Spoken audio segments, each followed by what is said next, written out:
এই নেন 200 টাকা। 200 টাকা? কালকে এই টাকা খরচ করবেন এবং পরশুদিন ক্লাস যখন শুরু হবে তখন কিন্তু আপনার কাছ থেকে হিসাব নিব, ঠিক আছে? এভাবে হুজুর যথাক্রমে 90, 80, 70, 60, 50 টাকা করে সকল ছাত্রদের মাঝে ভাগ করে দিলেন। সবশেষে দেখা গেল একটি ছাত্র পেল মাত্র 2 টাকা।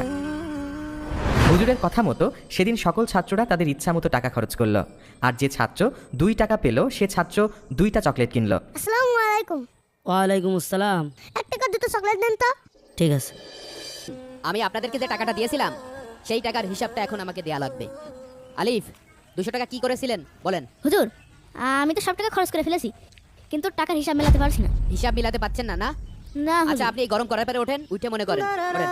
হুজুর, খুব গরম হুজুর, খুব ব্যথা লাগছে হুজুর, হুজুর খুব গরম। মনে করার চেষ্টা করেন, মনে করার চেষ্টা গরম করেন। হুজুর, খুব ব্যথা লাগছে হুজুর।